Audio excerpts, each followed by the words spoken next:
everyone, and welcome to episode 3 of the Mobile Home Park Desktop, where I bring you the latest industry news and information and analysis from my desktop. Before we get started with this week, I just wanted to give you a sneak preview of what is in store for next week. Next week, we'll be diving deep into Sun Communities, the largest owner-operator of mobile home parks in our space, Q1 earnings report. And we'll be taking a look at how rent collections, how occupancy, how home sales have all been affected by COVID-19, along with some of their strategies for coping with this unprecedented global crisis. In addition to that, we'll also be looking at Sun Communities' RV properties and see how they have been affected as well. For this week, we'll be focusing a lot on rents. We now have information from two of the largest owner-operators of mobile home parks in the space, and they have shared their occupancy and collection numbers. So we'll be taking a look and see how COVID-19 has been affecting their rent collections for April. We'll also be talking about values, not family or personal values, but values of mobile home parks in the future. Northmark and CoStar have both compiled research that gives us some indication of how people are thinking that values will either rise or fall in the future. On top of that, we'll also be looking at an article that has a kind of a negative outlook in terms of rent collections for the industry. And we'll be diving a little deeper into what has formed that hypothesis for them. And finally, we'll be diving deep into jobs. We'll be looking at an interview with the CEO of Workstream. This is a website that helps employers with their workforce needs. And we'll be looking at some of his forecasts that he is predicting based on the number of job applications and job listings that have been posted on his site recently. He has some very interesting metrics in terms of different regions and how they've been affected, as well as what jobs are really in high demand nowadays. So we have a lot to get to this week on this episode. I hope you find it fun and informative. All right, guys, without further ado, let's get the show started. All right. Well, this week we have some positive news from the MH Insider regarding rent collections, specifically for manufactured home communities for April. And there's two real trends we're looking at. One is what's the overall collection rate that the manufactured housing industry is doing? And the second question is, how is that compared to other real estate sectors? So they start off with this pull quote here about other housing sectors having up to a third of renters yet to pay April rents.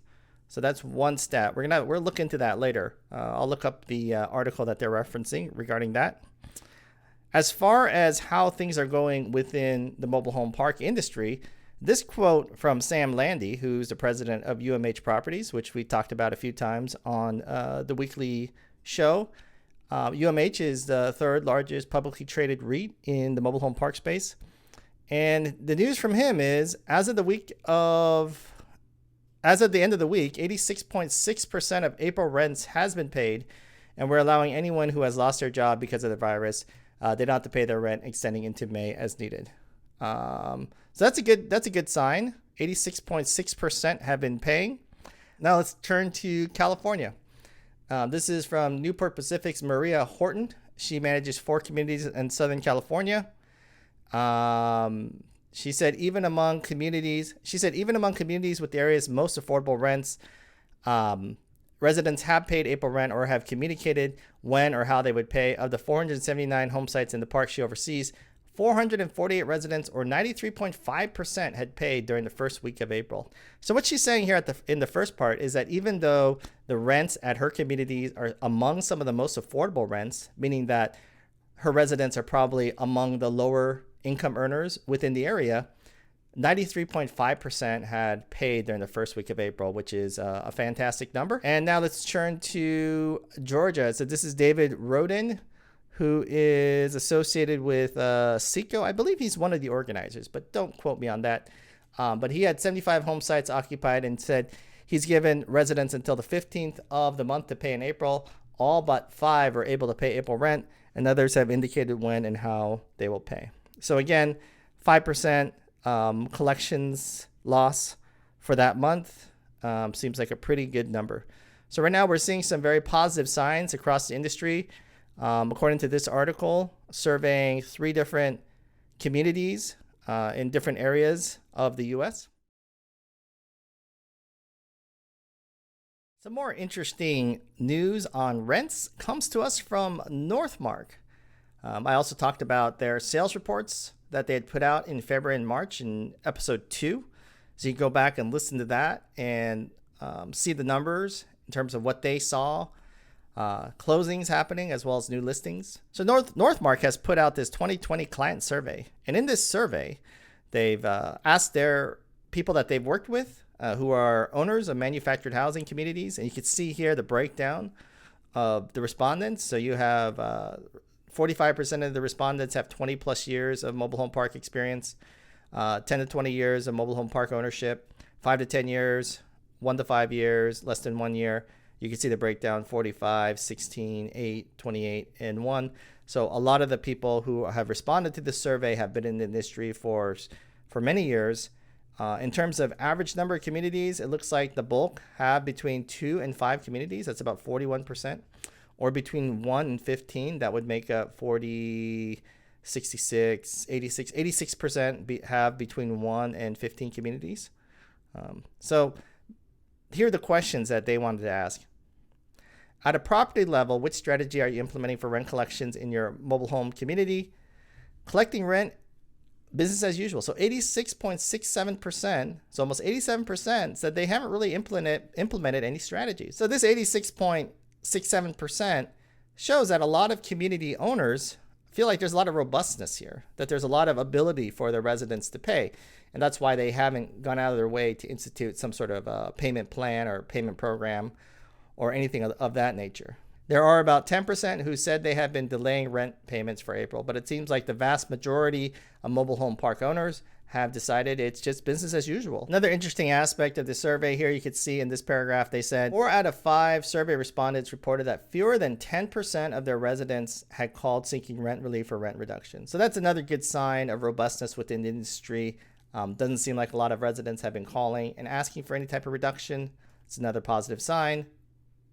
In terms of rent projections, so this is important, especially if you're thinking about underwriting future purchases and you're trying to figure out, well, what should the year-over-year rent increases be? A lot of times people start with somewhere around 1 to 3% as kind of a baseline and then move it up or down based on the type of improvements, based on how far below market those rents are currently when they purchase.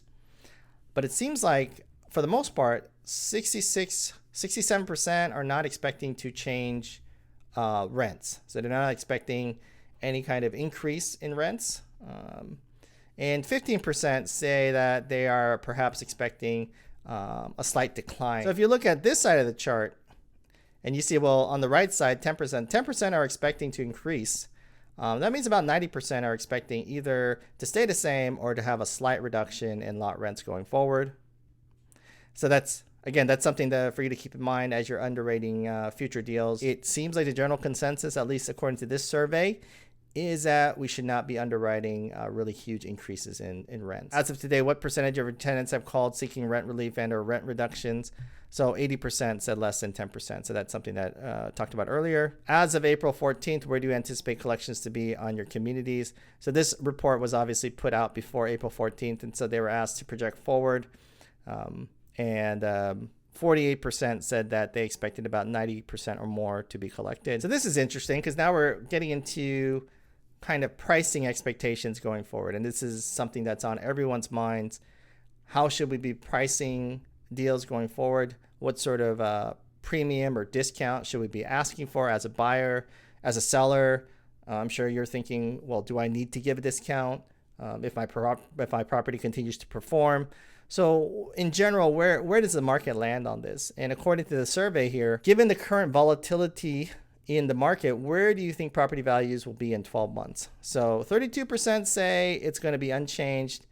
32% also say they expect to see between a 10 to 15% decrease in pricing. Some people expect a 15 to 25% decrease in pricing. So if you kind of add up the unchanged versus some sort of change, about 70% are expecting some type of change, some type of discount, and that could be anywhere from 5% to 25+%. Not sure what this increase at all. I don't know what that means. Oh, okay. So yeah, maybe this should have been on this side of the chart. 8.47% think that it will increase. So if you add those two numbers, so about 40% are saying it's going to be unchanged or increase. So pricing will pretty much be what it has been, or it'll go up. I'm guessing that this 8.47% is probably banking on the fact that given how stable rent collections have been, and maybe they're anticipating those rent collections to be continue to be stable, that people will be more interested in mobile home parks than they were before, and maybe that's why they expect even a slight increase in pricing. Which leads us to the next question. In the near term, we expect the manufactured housing industry to perform better than other CRE asset types. 49% say better, slightly better, 32%, similar to other CRE asset types, significantly worse, slightly worse. No one thought it would be significantly worse than other CRE asset types. This is a biased survey. Obviously, these are all mobile home park owners. I'll leave you to make up your own assessment. But I think the important metrics for us to really look at is how are rent collections and how are we relative to other sectors. And I think that's going to provide really the bellwether in terms of how the performance is going to be, since performance is all about future cash flows, and future cash flows are all about rent collection. So this is an interesting question. This has to do about cap rates. What is your expectation of exit cap rates for your parks? So 52% said that between 5.5 to 7%. So the sellers are saying, look, if I'm not getting a 5.5 to 7% cap rate on my park, then maybe I'm not selling. And maybe they're not saying that, but maybe what they're saying is that's what I'm expecting to get. Okay. So 5.5 to 7%, that seems to be where for most of it is, but definitely between 5.5 and 9%. So that's what 72% are expecting cap rates to be somewhere between 5.5 and 9%. Now buyers, on the other hand, whereas sellers are expecting 52% are expecting a cap rate between 5.5 and 7. Over here on the buy side, only 38% are expecting to pay between a 5.5 and a 7%. Or maybe to put it more accurately, what will you be targeting, right? So there's definitely going to be a spread here between expectations. These numbers, typically, I would expect you would see them skewed like that. It's just, if you've done any sort of reading or research in terms of our biases, we always tend to value things at a higher rate if we are currently owning them. So that helps to explain some of it. And some of it just has to do with expectations about where the market's going to be in the future with all the stuff that's going on. If you want to get more information, to look at the report, I think it's always good to have these types of reports to study, to take a look at, to just get a better sense of the market. You can reach out to one of these three individuals and email them and say, hey, look, I saw your client survey mentioned on the mobile home park desktop. Or you don't even have to mention my name. You can just say, hey, look, I heard you had a client survey, and I was wondering if I could get a copy of that. And then you could have the data yourself. You could take a look at it. This is just a quick overview. I wanted to highlight some things that I saw that I thought were interesting. But if you have it in your hand and you're able to study it a little bit more, you can take a look at it. And maybe you'll agree with it. Maybe you'll disagree with it. Maybe you'll find some other insights. If you find some other insights that I haven't talked about here, feel free to post. So this is not an article, but this was a posting that Frank Rolfe did. He and Dave, along with Dave Reynolds, they're owner-operators, fifth largest owner-operators in the United States. I think they have something like it's either 23 or 26,000 units under management. They've been around for a long time. They're also, Frank is very active as an educator in the space, and he has a podcast that he produces on a weekly basis as well. So if you're part of the MHU Investors Club, they sent out this update, and some of the takeaways that he had regarding his properties. This is posted on April 20th, but I believe he was speaking about April 5th. And he said by April 5th, he had about 85% of rents collected across their portfolio, which also happens to be the same amount that they normally collect. So he didn't see any type of difference there. His big takeaway is the people that normally pay on time were paying on time, and the people that he normally had to chase, the company normally had to chase, were the same ones that were delinquent. So no real change there. He did talk a little bit about Las Vegas, New Orleans, and some of these other states or cities that were very heavy on travel or very dependent on hospitality and travel, and how things might be affected there. That's one of his concerns, and something that he advised everyone to take into consideration when it comes to making purchases in the future. And he also mentioned that he saw some real issues possibly with states that were dependent on oil production, as oil, as you all know, has really been hammered lately in terms of pricing, in terms of consumption, in terms of demand. Anyways, this is content. I don't know how much I can get into it since this is paid content, but if you have any questions about MHU Investors Club or about the content, feel free to reach out to me and let me know, and I'll give you what information I can about it. But I think the interesting thing here is what they said here at the end. In our baseline, values, so now they're talking about future values. In our new baseline, values fall about 20% through next year, about in line with losses during the 2008 recession, said Affleck. It's not Ben Affleck, right? Okay, John Affleck. Okay, not Ben Affleck, not Batman. And if you remember the Northmark report where they surveyed community owners, they also talked about, what was that? What did they say? Yeah, 32% said 10 to 15% decrease, and 15% said 15 to 25% increase.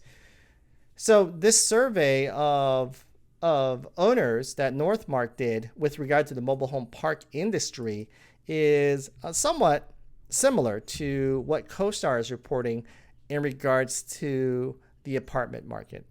So there's some data for you guys to take a look at, interpret, and think through when it comes to what you think you should be pricing future acquisitions at.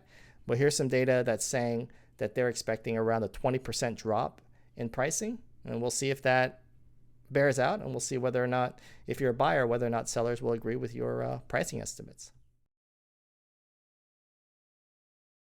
So a lot of the news when it comes to mobile home parks and rent collections has been positive. So I wanted to share with you one article that had more of a negative perspective, negative outlook for rent collections going forward. And this article is from the Colorado Boulder Weekly, and it's focusing specifically on the residents and their ability to pay going forward, depending on where they're working, what industries they're working.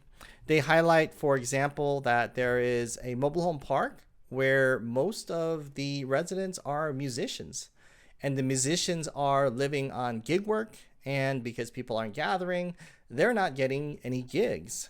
They also point out specifically seniors, undocumented people, as well as blue-collar workers. And I think this article makes a good point. Rent collections are based on a person's ability to pay, which is based on their job, which is based on how affected their job has been because of COVID-19 and everything that's going on currently. So a lot of this, although some of these sort of broad-based metrics for the mobile home park industry have been very positive, if you're a specific community owner and you have residents that are in industries that are severely affected, well, I mean, your park collections can be much different than what everyone else is facing, depending again on the residents and what industries your residents are actually working in. And I think this is a great point and something to consider in due diligence if it's not something that you're currently thinking about or not something that you've done in the past. When you're looking at a possible acquisition in the future, is asking for specific information about the jobs of the residents that are living in the park. What industries are they working in? Who are the largest employers of your residents? And it might be a good idea also to take a look at it from a risk perspective and see how those residents are grouped. If the residents, for example, if 70-80% of them are all being employed by one employer, well, you're putting a lot of risk on whether or not, if something happens with that one employer, whether or not you're going to lose a lot of your residents and a lot of your rent collections. So another article I found interesting, and this is actually an interview, and this is with the CEO and founder of WorkStream, which I wasn't familiar with, but apparently it's some type of hiring website where they help companies hire workers. And what Desmond was seeing from the stats that he's seeing on his website is that obviously restaurants, hotels, cafes, they're all closed. So for those job postings, they're way down. So restaurant, hotels, and cafes are not posting jobs. The people who are posting more jobs are things like senior living homes. So this would be nurses, supermarkets needing more workers, and drivers. So for drivers, there's almost a 3x growth in terms of the number of drivers that are needed nowadays, or postings that are going up.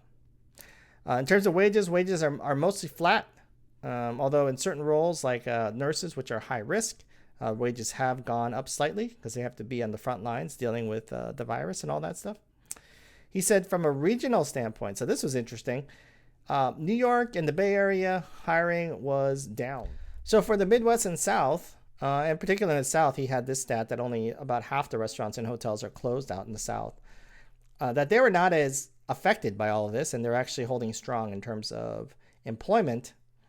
He is noticing a trend, though, where every opening is seeing a lot more people applying. So he talked about 50 roles for a gas station, which now 7,000 people are trying for, which is about 5 times as many as would normally apply for 50 roles. So that's some interesting data in terms of industries and areas that have been more or less affected from a job standpoint.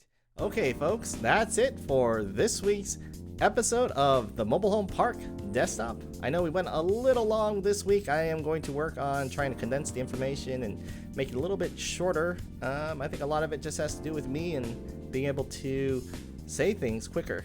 But anyways, thank you for watching.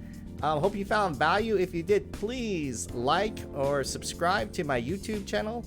Also, follow me on LinkedIn. Remember, next week we'll be covering Sun Community's Q1 earnings report. There'll be a lot of valuable information that we get from there. So until next week, happy mobile home park investing. Thank you.